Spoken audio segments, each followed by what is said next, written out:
Greetings. Hey, thanks for joining me here on the Do Business Better podcast, where we set out with an objective to give you tangible, usable, practical takeaways you can apply to yourself, your life, and your business to do it better. It's the Do Business Better podcast. You just heard that in the intro, so I will not reiterate. I will, however, give you the topic. The topic is sales, because I told you last episode we're going to do more sales-oriented topics. The reason several of my clients have been reaching out to me over the last couple of months asking me to do more sales stuff. In fact, I'm doing some online virtual sales training for some companies now because of the COVID-19. Can't have big meetings, but they can use this slow time to improve sales skills for their people. So if you have such a need, please let me know. We talked about Cutco sales in a previous episode, and then in the last episode, I told you the three basics of sales, meaning the three things that sales is. I said it was the basis of all business. Without sales, there is no business. You don't have a business if you don't sell a product, good, or service. I told you that sales is revenue. Countries, counties, cities, municipalities, they get their revenue by taxing you. If you do not pay them, they have the threat of force, the threat of sending you to jail. Sheriff sales are called that because the sheriff auctions off your land if you don't pay your property taxes. You don't have that ability to raise revenue. So without sales, you have no revenue. Without revenue, you have no business. And then the third thing I told you, sales is essentially understanding a person's problem and then positioning yourself, your product, your service as the solution to that problem. Okay, so what we're going to talk about today is the fact that we sometimes are so overzealous in selling our product we confuse our customers. So the topic is the confused customer does not buy. This is an old statement among people that really understand business, and a lot of old peddlers don't really get it. A lot of old people that have been in business don't get it. But seasoned veterans that understand business and do it well understand it to a T. And the thing is, we still make the mistake. All right, case in point. Earlier this week, I was at I was in a situation where I was pitching myself and my ability to do business with this client. And I was not the only one there to do that. And I was privy to seeing the other presenters talk about themselves, their company, their offerings, and their ability to do business with this organization that has money to devote to their agenda. Things that, they have an objective, right? They want to sell something. How can you help me do this? And so basically you're selling them on why you can sell their stuff. And a woman, a very smart woman with a very good business mind, got up before me, or maybe it was after me, I can't remember exactly, and did a great presentation, a brilliant presentation. However, it was long on detailed examples.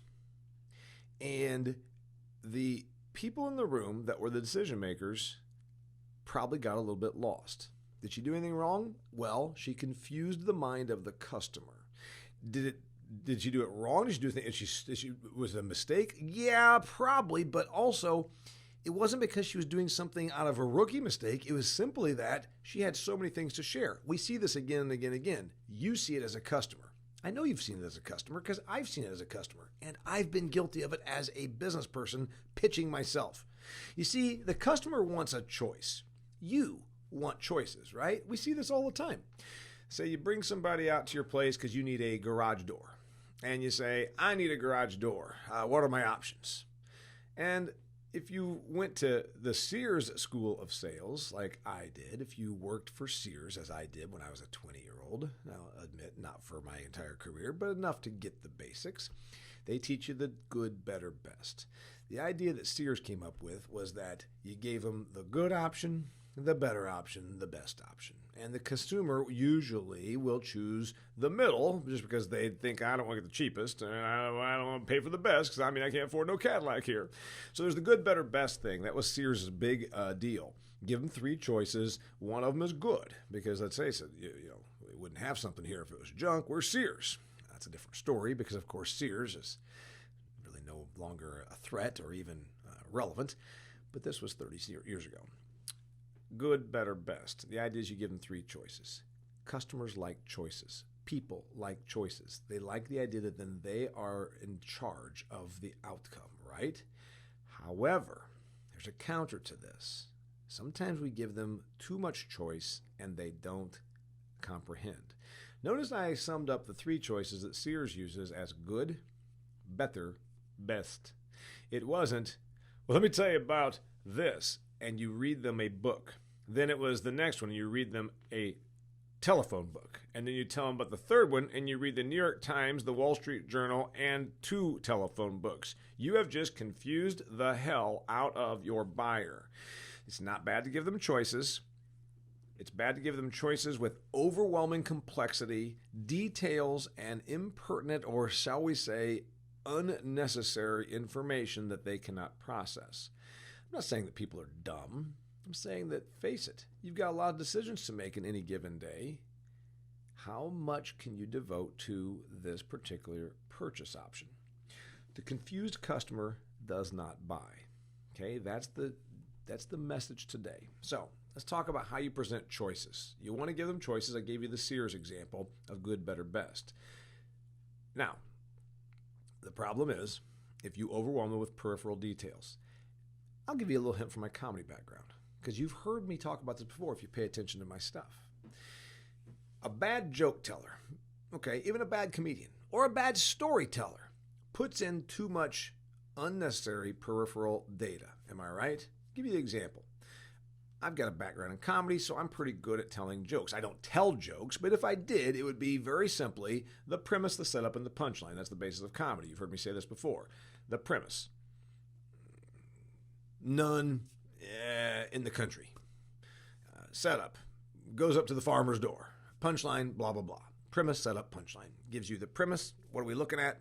The setup is, oh, okay, what's the situation? And the punchline is, what happened, right? A bad storyteller or a bad joke teller, that's all the same thing.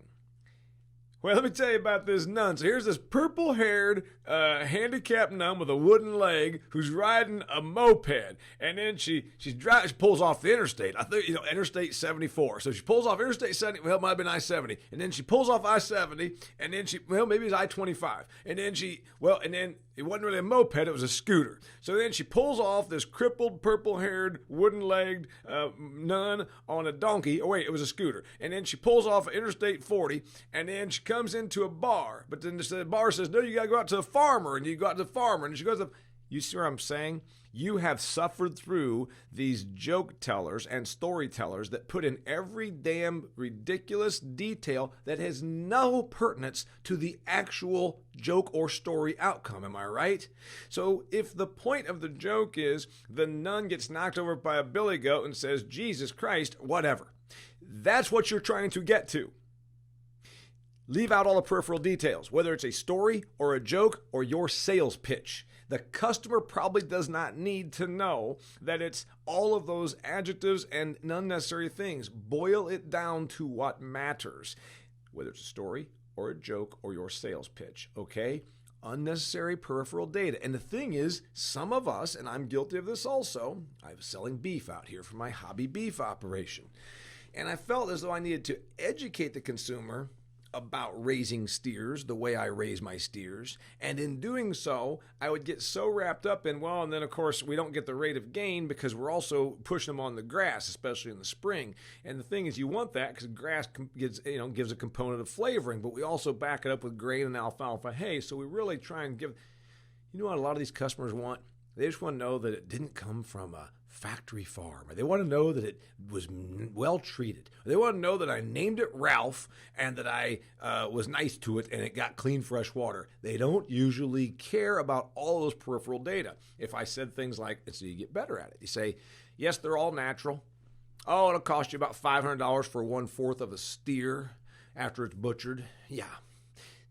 I was going overboard on details. You are too. When you sell your service, you are going overboard on details and giving the customer more than they can digest. And what is the rule? What is the title of this podcast?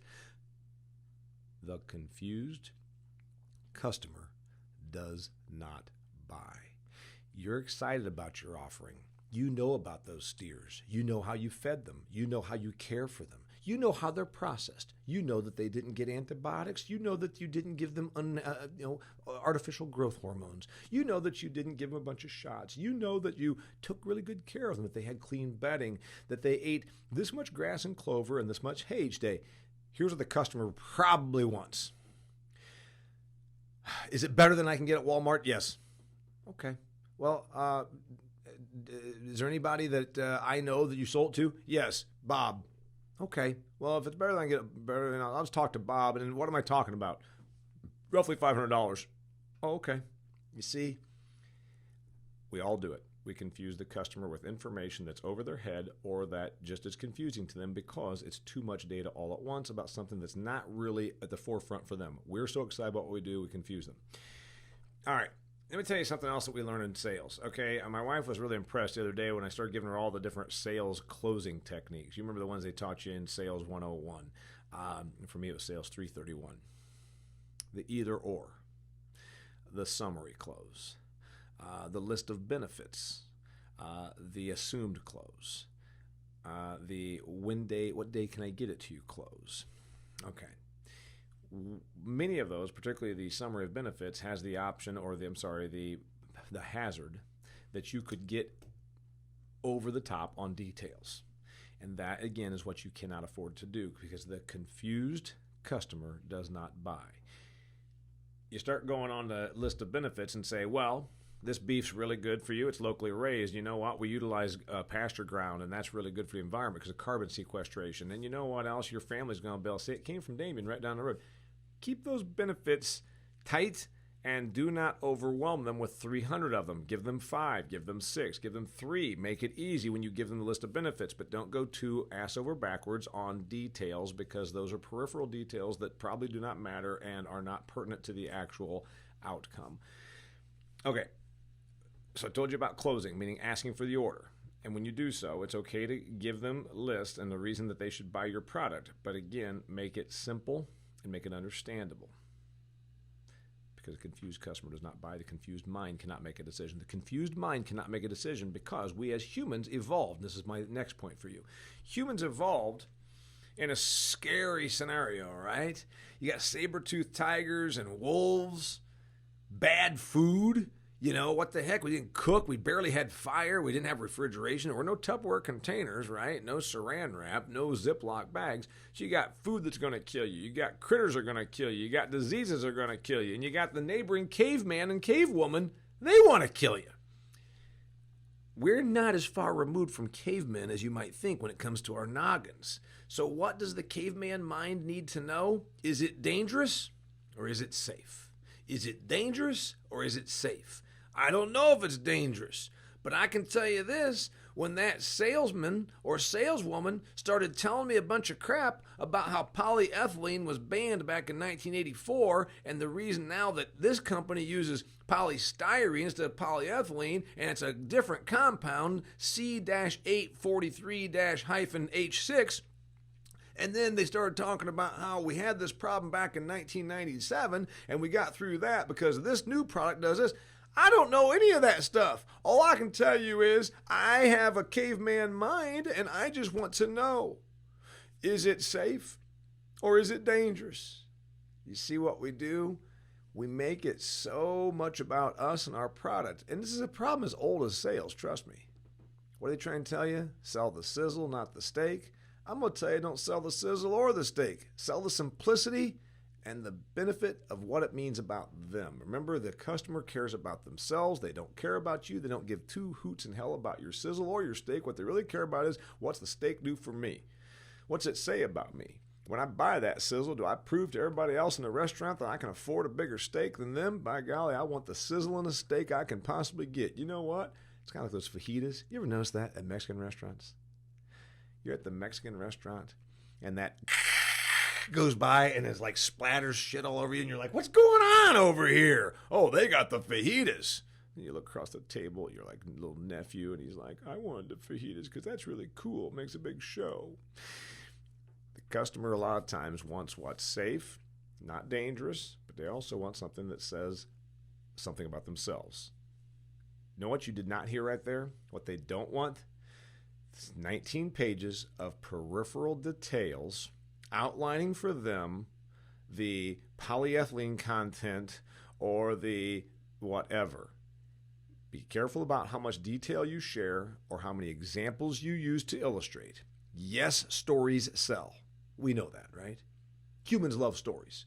That's why you read bedtime stories to children. Even a child's mind can understand a story, and stories convey parables, right? Stories convey lessons. Stories give you buy-in. Once I heard the story about how my buddy Kenny and his wife Sandy bought this, I saw myself buying it and enjoying it just like them. Great. Stop with one story. Don't give them 9 stories that now conflict their mind because, wait a minute, it was this and it was this and it was this and it was this. The confused mind reacts like the caveman mind and moves away thinking that it is dangerous. Okay, next point. This is the biggie. This is the takeaway for you. Because you're saying, Damian, what do I do then? Well, first off, I've just told you. Yes, give them lists, give them benefits, give them a summary, give them a story, give them illustrative details, but not too many of them. And the most important thing is, understand this, that the confused mind will not buy, but the mind of the potential buyer will tell you what they want in order to buy. Did you hear what I just said? The potentially confused mind will usually tell you what really matters to them that would make them become a buyer. Hey, you know what? That's great. I don't really understand polyethylene bicarbonate-H76.4, and I don't know about what EPA legislation was in 1997. If I buy this thing, am I going to be legal? Yeah. Is it safe? Yeah. Okay. Now, what did they just tell you? They just told you what they cared about. When the customer says, I'd like to know how somebody else has used it and what experience they have had. Now, what really matters to them? They need to have a peer. They need to have a leader. They need to have someone, an opinion leader, something, some example, some story of how it has worked for someone else so they can see themselves using your product. Makes sense, doesn't it?